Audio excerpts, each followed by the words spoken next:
for another five. So Troy will go ahead and leave it open for another 5 minutes. Then after that, we're going to block anybody trying to join, and it'll be hilarious to watch Troy's phone blow up saying, "Hey, I can't get in."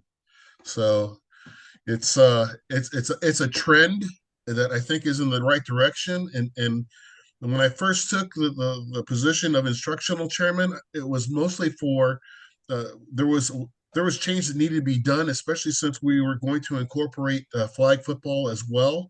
And how do we get everybody uh, qualified? And I want to emphasize again that my job as instructional chairman is to have you qualified. As far as a point system that I can add, I'm still tweaking it, but this year, it's until we try and see what works and what doesn't work.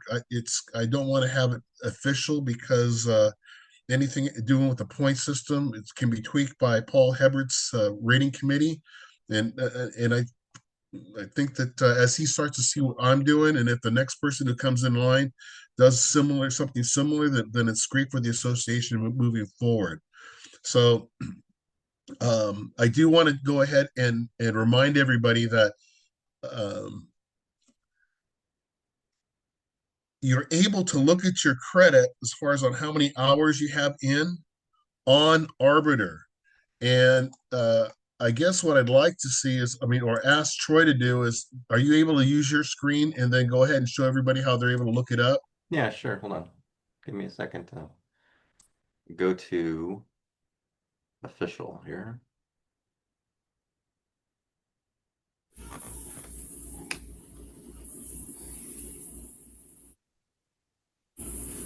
All right, can you guys see my screen?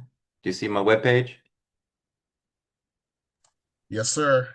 Okay. There's two ways to do this. You can either go to list, click on the word list right up here, and it'll bring up, it's thinking, right?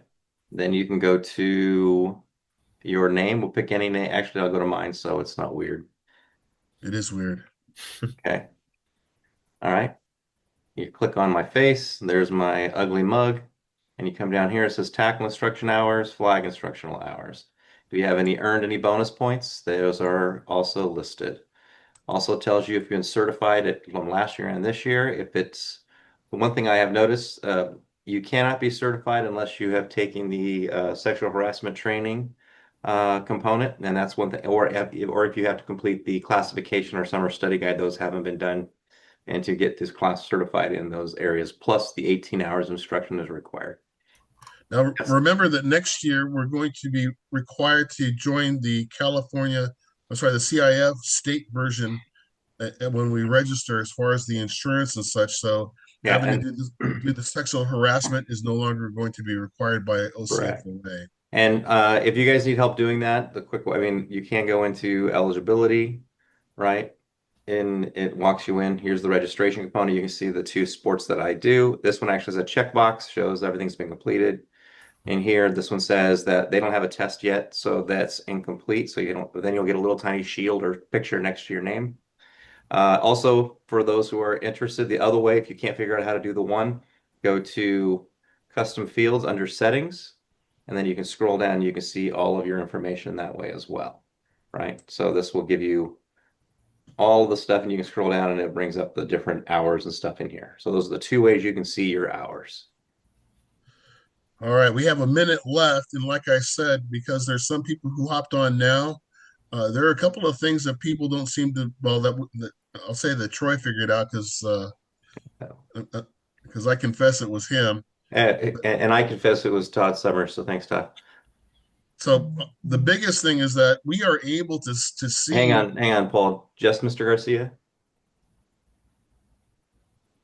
Good evening. Paul, just really quick. Well, Troy, thank you for showing us how to get our hours or how to view. Paul, is there a way to see exactly the meetings that equal those minutes for our own personal use to make sure we're doing it correctly, or no? Not Paul, no. I don't understand what you're asking. So, okay, so I'll throw myself out. I have 11 and a half hours. If I were to divide that by like the three meetings and the two meetings, and I went to this place and that place, that should equal 11 and a half hours, or like the schematics, the Yeah, I can He's give you asking for the detailed. breakdown. Yeah, if you want the Thank breakdown, you. I Breakdown. have Thank that you. on the side, Joe. I don't put it up Okay. there. The one thing we tried to do that last year, and the form was so long that it was embarrassing. So I went to just giving the summary or just the tally of the tape. So yeah, talk to me later, Joe, and we'll go over it. Thank you And very What if much. there's what if there was like a total possible up to date? Could we do that? So if you had Yeah, we like could do that actually. That's not hard to do. there's so 13 hours possible and Joe had 11 and a half.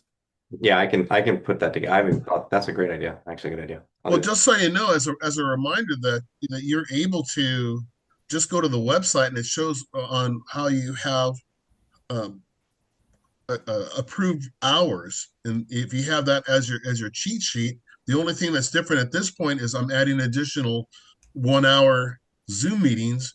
And what I decided on that part. Hold on, hey Troy, can you go ahead and lock everybody out now? Just did. Okay. For those, I'll first say that for those of you who logged in after 6:30 and didn't hear me at the beginning, we figured out a way to, I should say Troy did, figured out a way to lock everybody out after a certain time. And I decided that after 5 minutes that we don't need to have people coming in late. Well, I had flag. I don't care what you had. Well, I was driving. I don't care because we are um, recording it. Then we should not have to have a problem on. You can watch the whole thing at your own convenience. And so and then like I'm seeing all these people on the chat as far as hey I'm here, hey I'm here. We uh, Troy also figured out how to look into the if you want to call it the settings and see exactly when you logged in and logged out. So you don't have to do that. We already know exactly when you logged in and if you're there. And then what happens after that is you just got to do your notes as far as on. I had one guy on the first meeting. He didn't log in until 7:12 and he just turned it on and let it go. And then he ended because Troy uh, turned off the meeting. So, and then when he gave me his notes, it had nothing to do with anything that I said. Yeah, here's some notes for you. So I do look at the notes to see if you're paying attention because the whole thing comes down to it's one thing to send the weekly notes. It's another thing for you to learn something because some people don't even look at that. But if you need the hours, great. I'm trying, like I said, I'm trying to make this where it's worth your while for an hour. And then if you don't need the hours, then don't come on it. But there are a lot of guys who will come on it anyway, just so that way they can learn, which is good for you. Because if you get better, then great. And it's better to learn off of someone else's mistakes as well, because we can't make all the mistakes all at once. So just like I say, keep in mind that once you log in, we'll know who you are. We'll know when you log out. And then if you have copious notes, then that'll be great. One of the things that I would have done if I had to think about it later would have been to have my own draft as far as on how many points did I have that you can have for your notes and not tell you, just say that there's a possible, let's say possible 25 points that I brought up. And then if you get all 25, you get 25 points. But like I say, because it's the first time going through this as well, to get, like I say, the goal is to get everybody qualified. Then I just, like I say, I'm trying to get people qualified first, especially those who do flag as well. Have extenuating circumstances. I really don't care what the reason is. I just need to get you have your 18 hours in and then move forward from there. Okay, that was a lot of talking. If you didn't see how to check your status, then go ahead and review the first part of the recorded version. You know it's at the very beginning, so you're not going to have to dig too deep into this. I have only Friday ready for the week 2 games to submit. I may just go ahead and throw that out and put the rest of the games of Thursday, Wednesday, and Saturday um, by the next day. But it's we've had so many changes. We've had new guys that quit. It's just been a joke as far as on trying to get people to have their availability up to date. But we're getting through it. And then, and like I said before, this is my last time, my last year of doing instructional chair because it just takes too much away from being the assigner. So let's see. before what I asked excuse me, I asked Jason Huyck and Michael Balourdas to do some of our film session. I'll ask them to do it first, and then I have stuff to go over too, depending on how much time that they use, and then we'll go from there. So, Jason, we'll have you go first. Are you ready? Yep. Okay, then share the screen with Jason. Then take it away.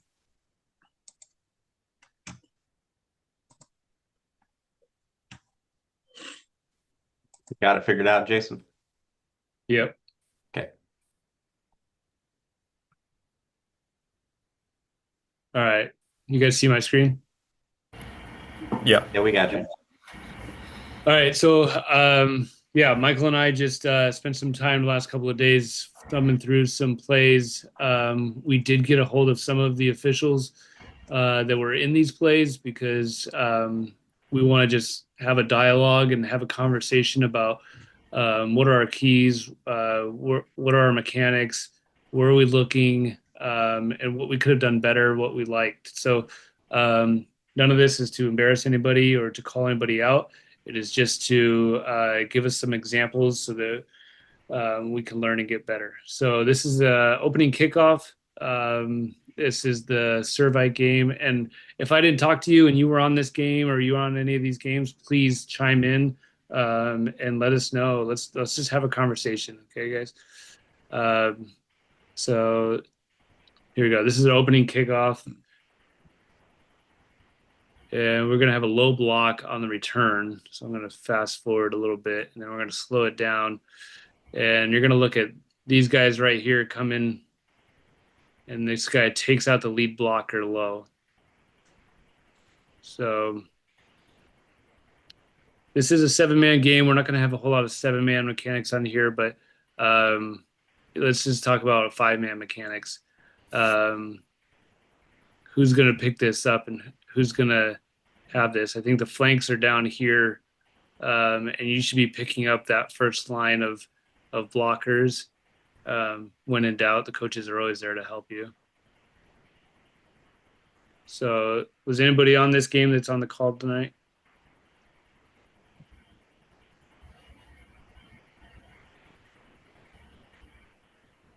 All right, so let's just to be reminded of the penalty here. There are no low blocks on anybody other than if it's on obviously the ball carrier. And the rule book does state that on somebody who is acting as the ball carrier. So like that's typically on like on a run pass option when the quarterback is acting as though he has the ball. We're able to hit him low, right? So again, from the back judge's perspective, we just got to get that. Yeah. This is formation stuff. Jay, on the last one real quick. I think two things there, right? Talk about just responsibility for this play, right? Even if this is a 5-man mechanic. So at the bottom of the screen, we're going to have our L, right? Starting on R's restraining line, and then we're going to have the umpire down on the goal line. I would say between one of you two, potentially the back judge in the middle. There's a few other blocks going on, but I want to talk about the L's positioning real quick. If you're starting on the 50, I think what we should be doing is have the L come down about 10 to 15 yards to the 40 or the 35, get to your spot, and then stop and officiate, right? Make sure that you have enough room to see everything you need to see, and then don't need your head bobbing. Just get to your spot, sit, and then watch those blocks in front of the runner. Any questions? What's the enforcement? So that's a foul on K. So that's going to be added to the end of the run, right? How many yards? 10 yards.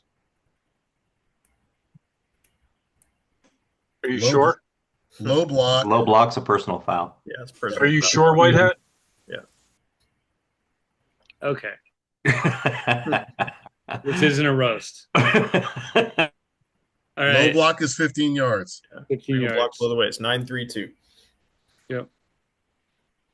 So this next two plays are about the lineman, and this is, guys, this is like something we're seeing on all game film or most game film, and it's because these guys are getting away with it. It's hard to even see like where a line of scrimmage is here because you have a center here and then nobody to the left or right of him. They're a full yard back. So let's get on them early. And if they, after a couple of times warning the player and the coach, let's flag them. Okay. The next one is the other team. Same deal. All right. This guy's way in the backfield.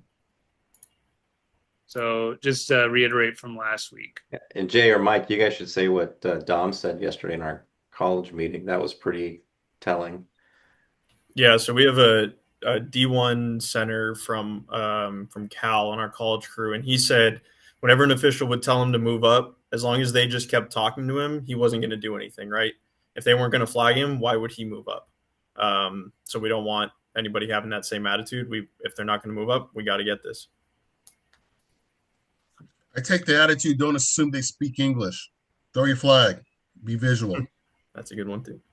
Yeah, Troy was laughing at me on Saturday because I was yelling at the guy.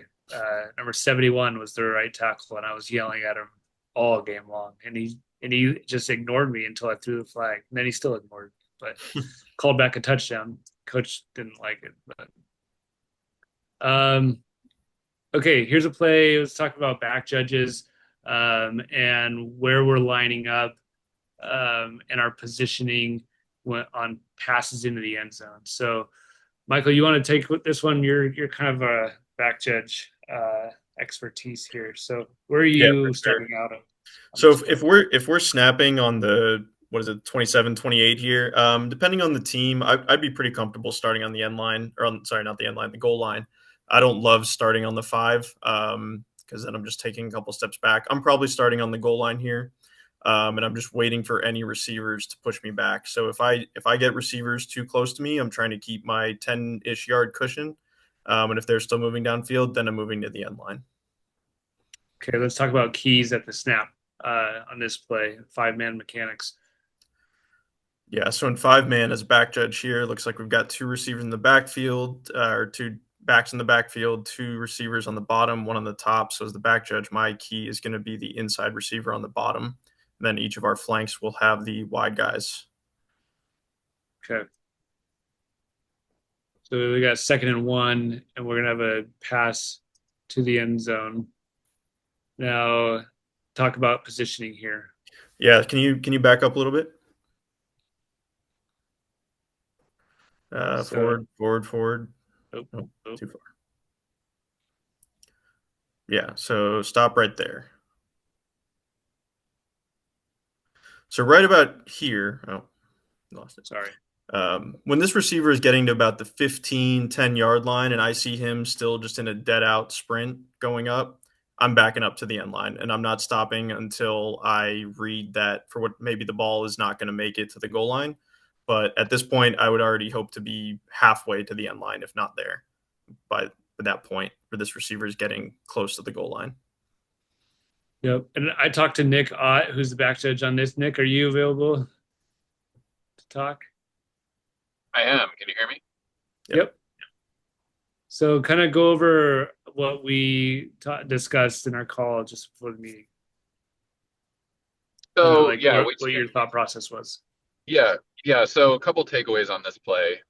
As far as the positioning goes, my hindsight, my takeaway from this play is I would have liked to have read that a little bit earlier and moved to the end line.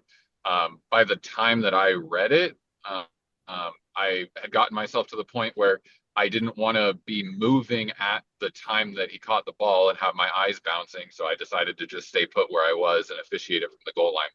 But yes, ideally here, moving back to the end line, I would have loved to have been on the end line at the time of that catch, or at the time of that incomplete pass, I should say. But yeah, that was my takeaway on that is, my learning moment is read the play a little bit quicker and start moving back a little bit quicker. Right. And then at the end there, just taking a couple of seconds, letting the play really finish, right? Because you're kind of went up with a touchdown and then oh nope, incomplete. So yeah, just that's what we kind of talked about. And these are all just like learning moments that we could all benefit from, right? Guys, like it's going to be a touchdown or it's going to be an incomplete pass. 2, 3, 4 seconds from now. So just taking your time and letting it play out. Jason, can I jump in on this? Yes, sir. Okay, so before we go to another play, this is a perfect example as far as on you, as the back judge, you start deep enough where as soon as you have any type of feeling where anytime the end line is threatened, just get back there, correct? Yep. So are we able to stop and switch so I can share the screen? I have another place queued up that I'd like to show. Yeah, you Go can. ahead. Yeah, Nick. So while Paul's doing that, it looked like did you start on the 5 for this play? Do you remember? Yes, that's exactly where I started. Okay. Would you consider starting on the goal line, snapping from there in the future? I'm not saying you have to, it's just a consideration. Yeah. Yeah, absolutely. I to be honest with you, I'm generally more comfortable 30 yards back anyway. It just gives me that much more of a reaction time. It's just balancing that with the mechanic of, the 20 to 25 yards and when it's appropriate to be 30 versus when you should really be more at 25. But I think, yeah, in that scenario, specifically dealing with the end zone, once you're inside of that 30-yard line snapping the ball, it's a lot more comfortable to just be on the goal line because now you either stay put or you move back. You only really have two options. Right. Paul, I have this one like it's in 2 plays. So Okay, so I'll let it go then. I'll stop I mean, sharing. it's good. It's the same topic. I think we should. Hey, Jason, hey, Jason, Scott Wood, quick question on that. Just a key pickup on that last play. The strength of the formation was to the right, but you just had the back judge picking up the receiver down. I know that's the wide. Any comments on that? I'm just thinking through that. So I'm sorry. It's a good point, Scott. I see what you're saying with the receivers in the back, but we're going to consider the strength. For the back judge's keys, I'm just going to be looking at where the receivers are. So I'm going to take the inside guy on the bottom. So if he's out in a slot or something, but if you got him back behind the guard or tight in there, then just look at the receivers that are outside the tackles. Yeah. Okay. Thanks. Right. Remember, our keys are at the snap, right? And then depending on where the receivers go, right, then we kind of go to a zone, right? So basically, this back judge has all 3 receivers that are going deep because they're all doing flyers down. Especially since the inside guy, I mean, he's not threatened right now, right? He's not being pressed. So I'm starting there, but keeping wide vision, trying to understand who's going to be threatened and who's coming into my zone. And as a back judge, I mean, you're watching the receivers, but you're also kind of picking up the ball out of the corner of your field of vision, right? And because you got to know whether that ball is going to your left to that guy at the top or going to your right at these guys at the bottom, right? Right. Yeah. Hey, flanks, just so you guys understand too, if you understand a game situation, even though this is on this particular play, 2nd and 2, if time is of the essence and they need to score because they're coming toward the end of a half, then as Michael and Jason are talking about, it makes a difference when you're looking at people on who's pressed and who's not pressed. So that helps you as well, not just the back judge. Yeah. Absolutely. Yeah. All right. Jason, do you want to jump to that one Paul was going to show? Yes. We can go here and then we'll go back to that one. So this is snapped at like the 24. This is 4th and 2. This is let me just explain. Like this is like a 5-play series. This is a minute and 20 left to go in the game. This is a 8-point ball game. This is just like a great series that I thought we could go through. And it just so happens that it starts with a play that we were just talking about, a long pass play that this one ends at the goal line. And let's discuss the positioning of the umpire and our keys and all that. So let's back it up a little bit. So go ahead, Michael. Yeah, so we're snapping from the 24, it looks like here. I'm good with the back judge starting on the goal line, snapping from the 24. I really think the back judge does most of this play mechanically very well.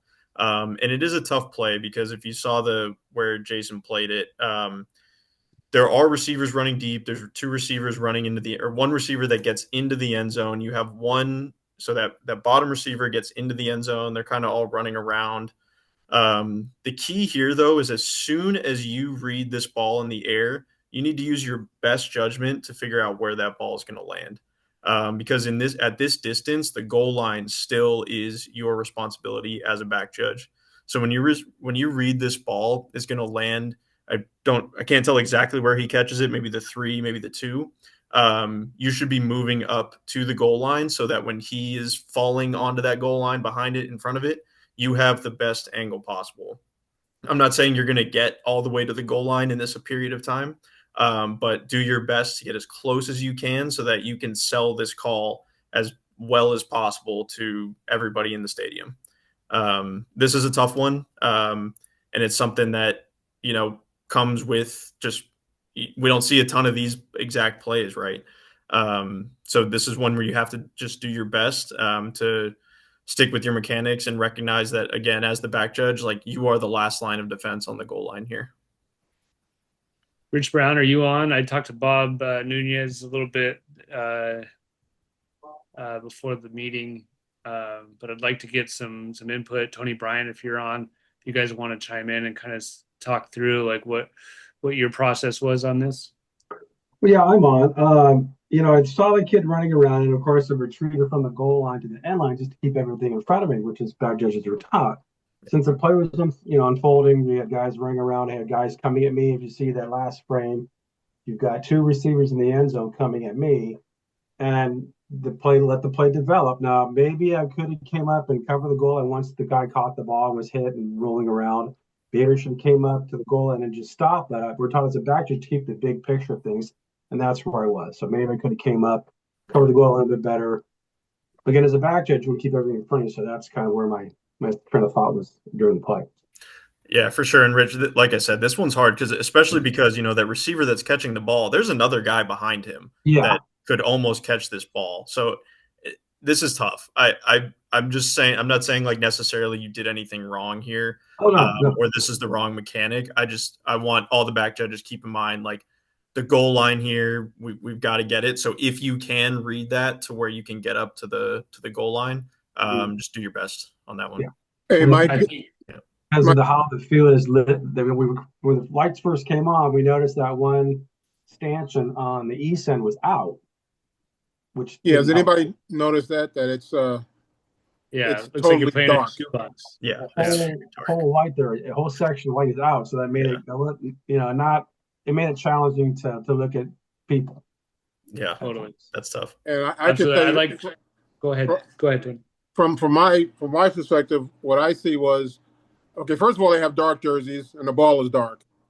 But from where I was, I clearly saw his knee kind of go. I saw his knee go down with the ball, but then he turns his back. And what my usual thing is, since he has to complete the catch, I'm waiting for Rich to come in. We both come into the same spot, so we had the same thing. And a lot of times I'm yelling at Rich. When he turned his back to me, did he bobble the ball? I can't see that. So I'm not going to make a call because I didn't see him go in, and he was down at about the 1. That's what I saw. So I came into town, Nico. We both confirmed down, distance. We both, acknowledged the ball did not break the plane. He did not score. He cut at the 1 and then kind of rolled over in the end zone with the ball, but he was already down. So then what should we go to do the next play? On this play, after this from 161 to the end is it's real. Oh, we're gonna get there. We'll Can get I there. jump in on this? It's not. It's a real shit show. It really is. And I can add one more thing. It doesn't help when the announcer's doing play-by-play and call it a touchdown and the crowd goes crazy. Sure. Does not help. What's everybody doing after this play, though? Jason, can I jump in on this one? Yeah, go ahead, Paul. Okay, so a couple of things that I'm looking at. Number one, remember we talked about that we are given the latitude to have the line judge release early. So even though it's short distance and everybody's taking off, the line judge has the latitude to leave early, start the drift. So just understand you have that in your back pocket to go. can you play just a little bit and stop it when I say stop? I'm sorry, Paul. I thought we were supposed to go to the line again. Can okay, stop, stop. Okay, so here, yeah, because you have a guy. Well, I can't use my cursor, but Yeah, here you see the receiver that's right in front of Tony. correct. So he's got that as his priority. Okay, so that's why and I would just say you're stuck there because that's your guy, and you're trusting your back judge to have the guy who's already at the goal line, and you have two different ones, right? Right. What would help this for both of you, as soon as the play is done, neither one of you signal, and it would be so much cleaner that the play's over. Somebody should be just given the timeout signal, because then all you're doing is you're buying time. If you're given the timeout signal, they just say timeout, and now you go up and converse. What you're telling everybody is, I don't have a definite time. I don't have a definite touchdown. You can come up with a late touchdown and go after you guys talk about it. Yeah, I have him in, and you go up with a late touchdown. Nothing wrong with that. But when you're coming in first and saying both of you just kill the clock, and then now we're going to talk, and then you decide that you're short, it looks so much cleaner, and it doesn't look like, oh crap, I don't know what I got. You're just saying, okay, I know what I got. I'm just going to go ahead and kill the clock, and now I'm going to talk to my partner. So at this point, like I say, if both of you, well, everybody really is as soon as that play is done, just give the timeout signal and then give yourself some time to go ahead and talk. What do I got? Then you make a ruling. We all know that no matter what, at the end of a fourth down play, we're killing the clock. So let's just keep going. So we got 100 minute 15 on the clock. Now we've got a first down. We're at the inch-yard line.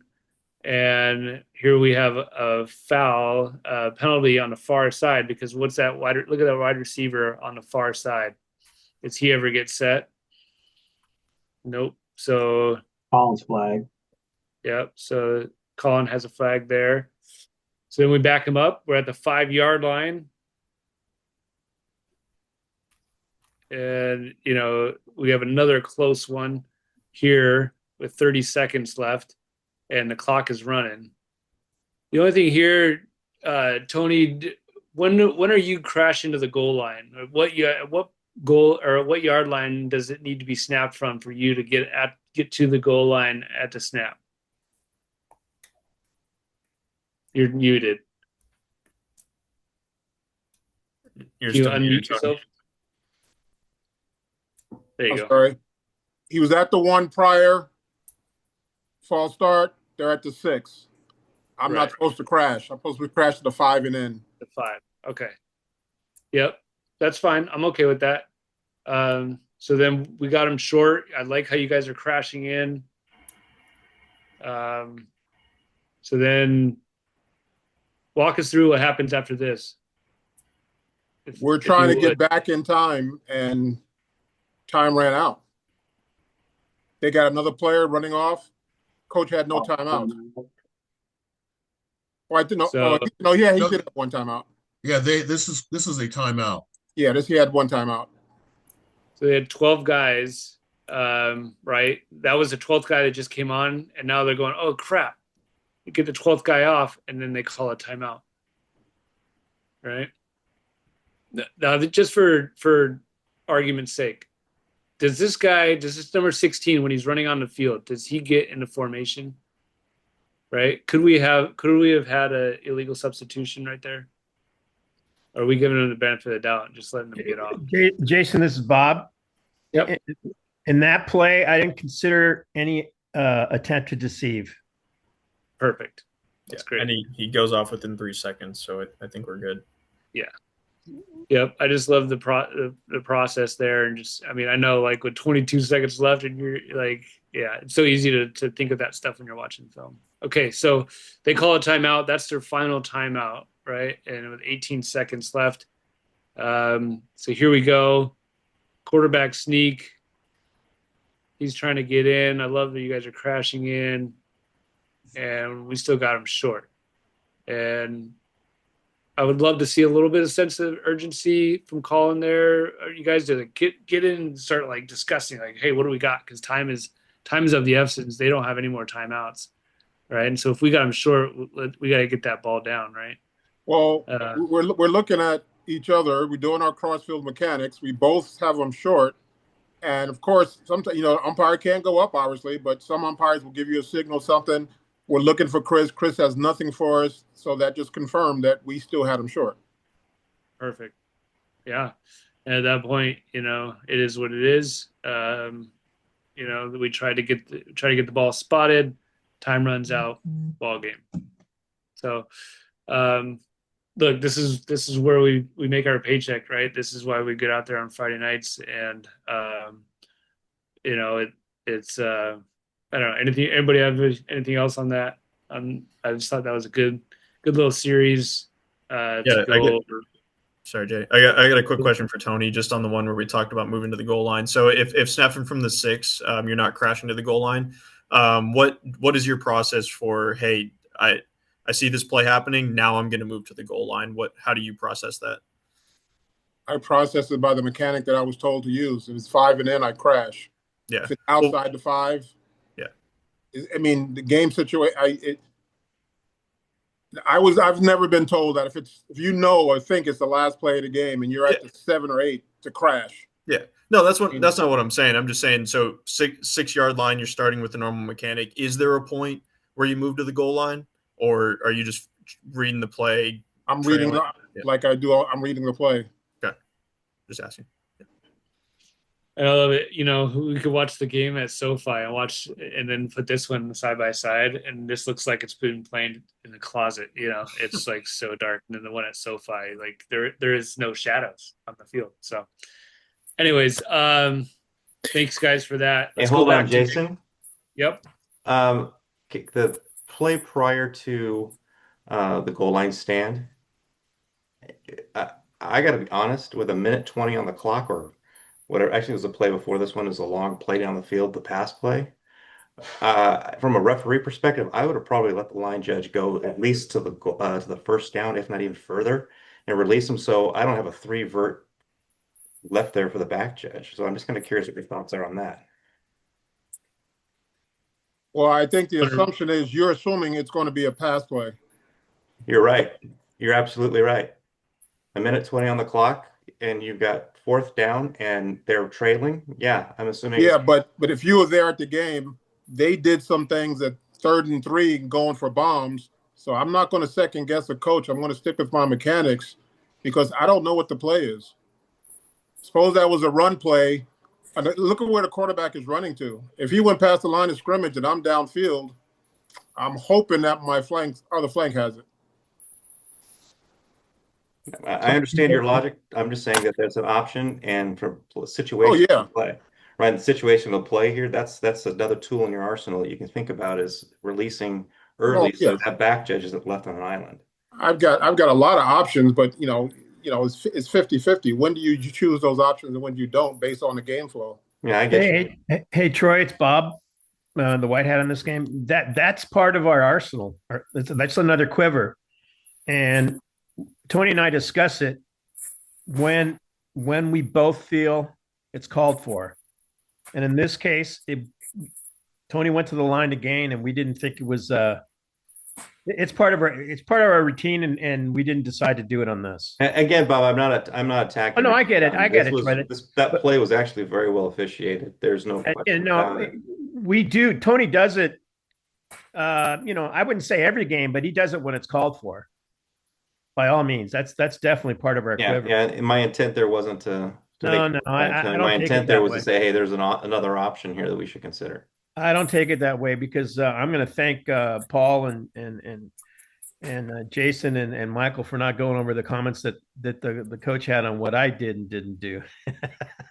Well, just as a reminder, all I'm saying on that particular series is, when I heard Tony say that, no, I can't release because what if the quarterback goes beyond the line of scrimmage? But that's why we're adopting the new mechanic that we can release the line judge, and it's up to the head linesman to stay on and have that responsibility. So Tony, as a line judge, you're free to drift as necessary. So don't think that you're locked into the line of scrimmage on those kind of plays. No, I totally agree with you, Paul, but I got assess it by game flow. I mean, Right. Each play is different. I get yeah, that. But I just thought when I heard you say that you're responsible for the line of scrimmage, I just wanted to clear that part up as far as on no, you actually have more latitude to drift if you see that's fit.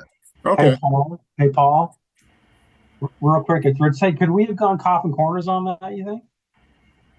Well, I wouldn't say coffin corner. I would just say off mechanics, where all of a sudden you just Bob can decide on how far he wants to send off um, Tony, and then you guys adjust accordingly.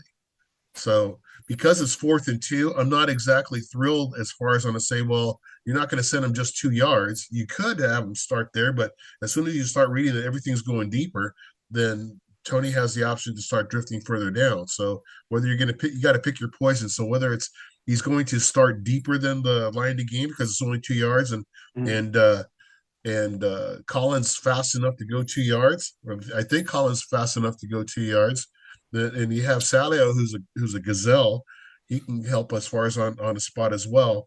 Then I would just say, based on your crew, Tony has more latitude to go deeper than most crews. Okay. No, but the only thing I'm going to caution there, Paul, is if Tony goes too far down and we're on the opposite hash and I'm playing off the quarterbacks throwing, that's a lot of distance for me to cover. Maybe Chris will get there before me, but if the quarterback goes that way, Chris and I work off each other. He's got the lead if it goes to the opposite hash or to the opposite sideline, and vice versa. I don't know. I hear you, but that's why I say you got to pick your poison at that point. You just decide. Yeah. Okay. All right. That makes sense. Yeah. Right. So I mean, if you do it the right way, you look like a genius. If you do it the other way, and then all of a sudden you got 80 guys on this call who are going to step back and Bob, what the hell are you doing? Yeah. Looks like Ben Peralta has a question. Yeah, thank you. Question. So in high school football, a player goes in motion and he has to get set, or can it be like a jet sweep and he just gets a pitch or something? That white out. We can have one player in motion as long So as were there he's, two players in as long motion as he on was that? set for 1 second coming out of the huddle, get set for So 1 on that second. play that we saw earlier, was there only one person in motion, or were there two? There was one, but he didn't get set coming out of the huddle was the problem. People are moving. People were moving. Yeah. Okay. And everyone has to be set before he goes into motion, and then he can continue into motion. Okay. But if he's moving when everybody else is moving, everybody has to reset before he can continue in motion. Okay, thank you. Yeah. Corey, did you have anything intelligent? No, I'm good. Good. All right. Nothing intelligent. Let's go to this next one. Going back to Nick Ott. Again, not to pick on Nick. He and I talked about these. I told him that I was happy it was him and not me on this play because, man, this is such a tough one. Mike, you want to talk about his mechanics? I think they're great, but go ahead. Yeah, can you go back to the right before the snap? Yeah, pause it there. So we're snapping from looks like the 15. So yeah, Nick, you're working the new mechanic, approved new mechanic, starting in the middle of the end zone.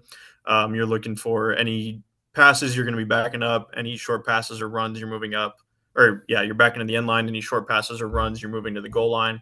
So I agree with Jason. I think you did this play mechanically perfectly. So Jay, if you want to run it.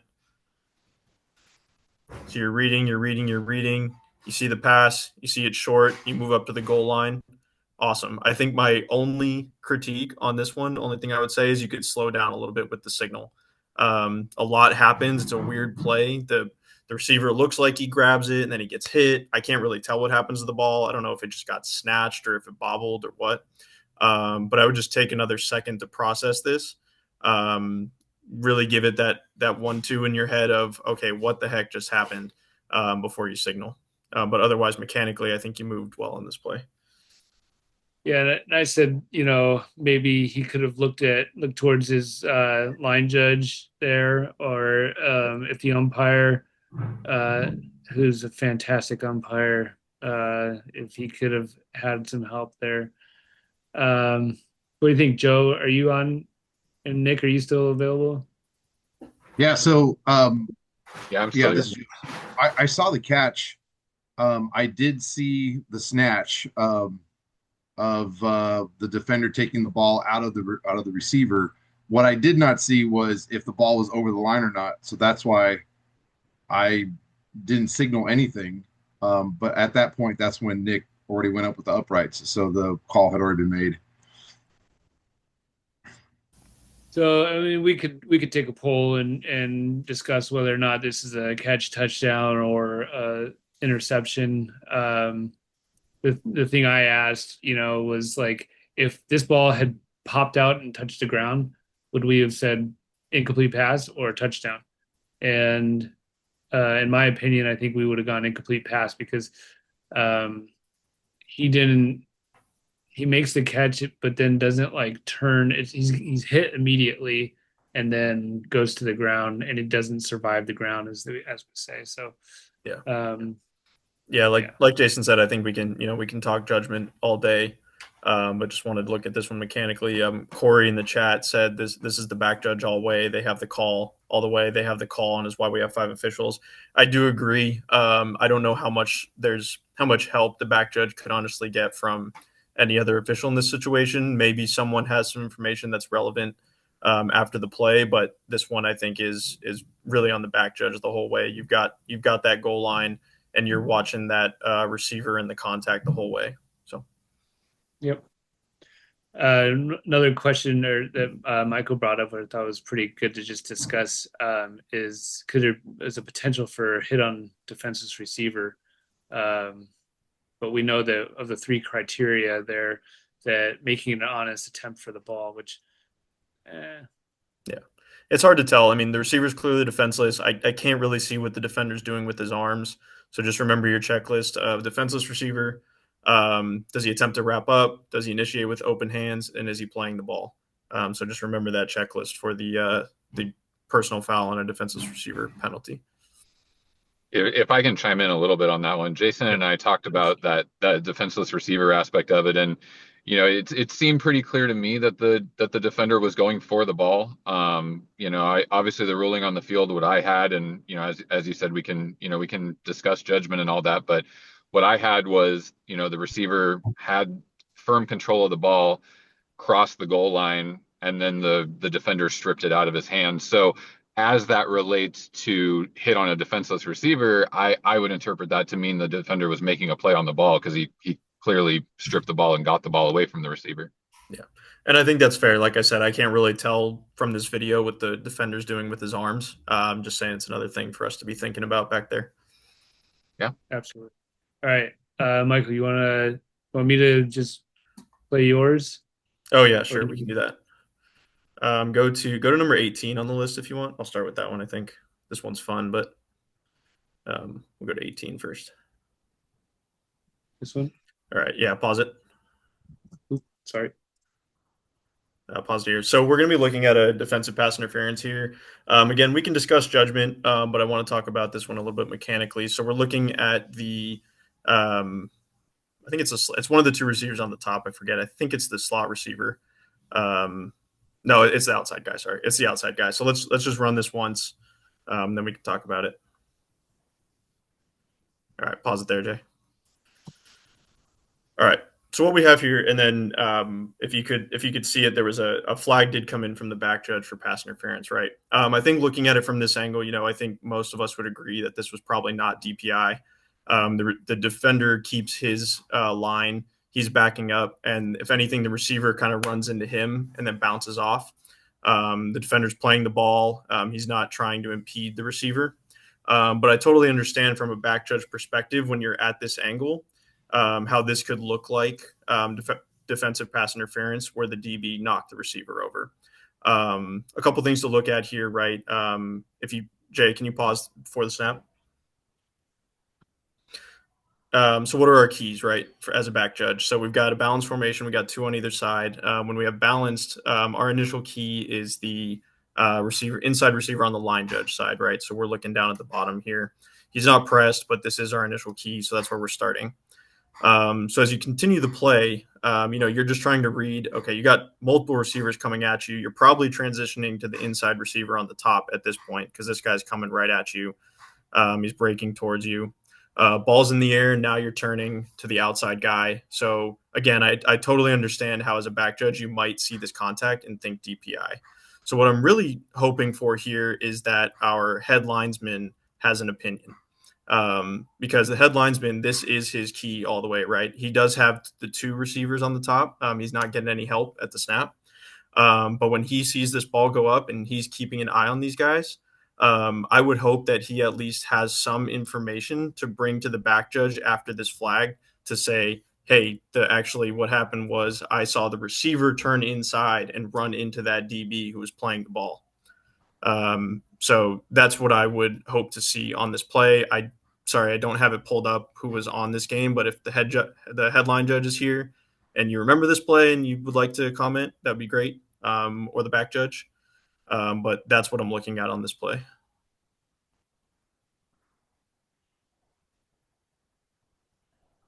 Comments, questions, thoughts? I think that we have flanks that should look at this as well, just as far as on the definition of pass interference, not just don't think of this as only a back judge play. So even if you're doing 3-man mechanics, you're asking yourself, is this pass interference or not? Yep. So based on what Michael's saying, just remember, this is not pass interference if you have the chance to look at it this way. Right. And remember, just on pass interference, like Paul mentioned, we have our 6 categories, right? They're all in our officiating standards in the rule book. Make sure you know your 6 categories so that when you have a flag for DPI, you can put it into one of those 6 categories, especially if a coach asks you what happened. Just a heads up, Michael and Jason, I'd like the last 5 minutes. Okay. Jay, I guess let's go to number 1. There's a lot going on in that play. Hang on. Let me see if I have a shorter one. Some UNSs. Yeah. Let's go to number 3. Yeah. So guys, I have a few of these from this week. Pause it there. So look at number 8 here, guys, on the bottom. So runner gets knocked down. He's not even the one that made this tackle. And then the offensive player is laying on the ground at number 8, standing over him, most likely saying something. These are, Paul, correct me if I'm wrong, but these we want to get as UNS. This is a pretty straightforward taunting call. I have some other examples of these, but at the absolute least, we need an official to get in there and break this up and talk to number 8 here. But ideally, I think we'd want this to be at UNS. Any kind of flexing or taunting over an opponent on the ground, especially if that opponent is injured. Yeah. Yeah, absolutely. That person was taken off the field. So yeah. Just tell the kid you thought that was funny. Check out my flag. Yeah, I think I have one more of those. Hang on. Yeah, Jay, if you go to number 11.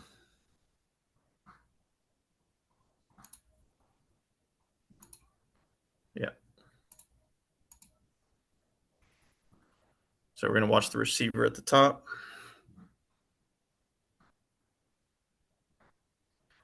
This one's a little bit quicker, but Jay, if you can pause it, it's a little choppy on my screen, but if you can pause it at the point where that receiver gets up, he does a little flex over the guy right there. Yeah. Again, we want to get these out, right? I know we all don't love throwing UNS, but these are, this is how games get chippy, is when stuff like this happens.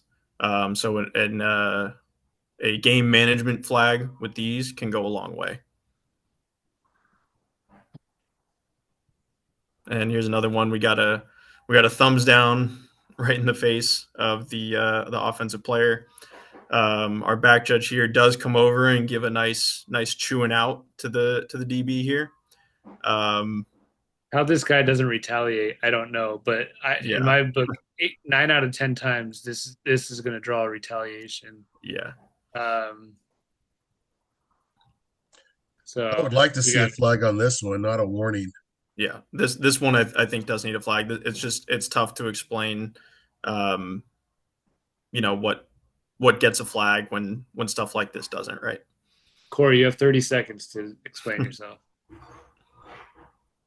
My explanation is I will throw a flag on that next time.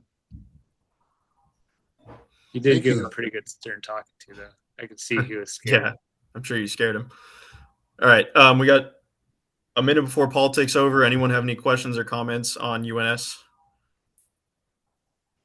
I just got a quick question. Yeah.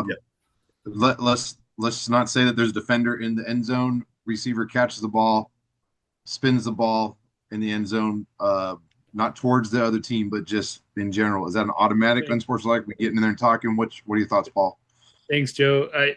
Yeah, and I'll let Paul answer that. But I heard a couple of times this week from several people that they thought that Paul had said that a spin was okay as long as he's all by himself.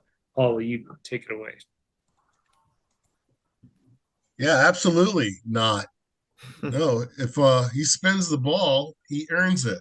What I said we're going to get slack about, or at least give some talk to a player, is if he throws the ball, because sometimes they get excited and it's like, well, wait a minute, what do you mean he threw the ball? Now, and don't. There's a difference between throwing the ball and spinning it. So if he throws it out of the way and he doesn't throw it to an official, we're going to give him some slack or give him a delay of game penalty because he's delaying the game. We don't want a UNS if we can, unless he takes the ball, throws it at a player, or throws it into the crowd. And those he's earned a UNS, but just throwing the ball, you can either warn him, or if need be, you can give a delay of game. But spinning the ball, that's an automatic. Take it away, Paul. All right. Couple of things. So here we have I want to talk about rules for 4 minutes. That's all I have left. We have situations where all of a sudden after a penalty it's 1st and 20, and I'm thinking, how do you get 1st and 20? So just remember, as far as on, let's get over here, share. Oh, some of you don't even know what this is because you didn't pick up your books. But as far as on, just there are a couple of things to remember. And then I want to make it simple for you people. Number one is over here on replay, includes loss of down. So the loss of down penalties, 1, 2, 3, and this is on page 79. Loss of down, there are only 3. Illegal handling of the ball forward. This is beyond the line of scrimmage. If you can handle the ball forward behind the line, but not beyond the line. Illegal forward pass. So that's beyond the line as well. Or illegally touching a forward pass by an ineligible forward pass of an ineligible. So those are the 3 as far as on it includes a loss of down. Automatic first downs, there's only 3, and they're all 3 are roughing. Roughing the kicker, the holder, roughing the passer, and roughing the snapper. So I don't care what level you're doing, freshman to varsity, that should be in your back pocket. Also remember that when I spoke about earlier on when we had you have all kinds of penalties going on, and you have a first down. The question is, if it's a live ball foul, you're going to go ahead and enforce that penalty before you decide if you made the line to gain or not. If after enforcement of a penalty, he still makes the line to gain, he gets the 1st and 10. If after the enforcement of the penalty, he's short of the line to gain, then you repeat the down and with the enforcement of the penalty. You have to have a ready for play before you're able to consider 1st and 20, or usually, or 1st and whatever, more than 10. So when I'll have a dead ball personal foul, great. All that's going to be lumped together until you actually are going to have a ready for play. I hope that clears that part up. When in doubt, let me know on stuff. Is there anything for the good of the cause?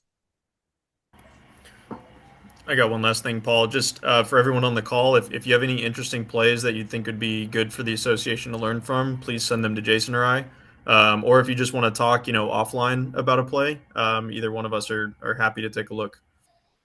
Awesome. I want to truly thank Jason and Michael. They did a great job tonight. They are a great resource for our association. Other than that, if there's nothing else, Paul, you want to clarify those loss of downs. Did you not include intentional grounding? Legal forward pass Legal is forward pass, one thing, yeah. but intentional grounding was not listed. Yeah, there's 4 of them, right? I think in this rule book, illegal intentional grounding falls under illegal forward pass. Yeah, so they correct. Just wanted to make sure that's included somewhere. Okay, thank you, sir. Remember that grounding is a spot foul with a loss of down at the spot, correct? That is correct. All right. With yards. 5 yards. College, no yards. Yep. College High is school is 5 yards. Yeah. Yes, that's correct. College Jason. spot foul. Hey, Paul. No, college is 0. High school is 5. Yeah. Got incorrect, Troy. I just said that. It's a good thing Troy and I are in the same crew. It's good. Hey, Paul, this is Bob Nunez. One thing to remember on roughing the passer, it's a tack on. Correct. So if the pass is complete, then you tack on the 15 on top of that. Correct. Good point. All right. 7:31. I hope this was worth your while. If you get an hour's worth of credit, if you send in your notes to me, if you don't need the hour and we're here to just learn, then you don't have to send in the notes. The biggest thing is to learn, and like I said, if you're able to put it in your back pocket and learn some more, that's what's great. And this part has nothing to do with your ratings. It has to do with learning. So thank you, everybody. Thanks again to Michael and Jason. Troy, we can cut out. All right, I'll turn it Thanks, off. guys. Thanks, everyone.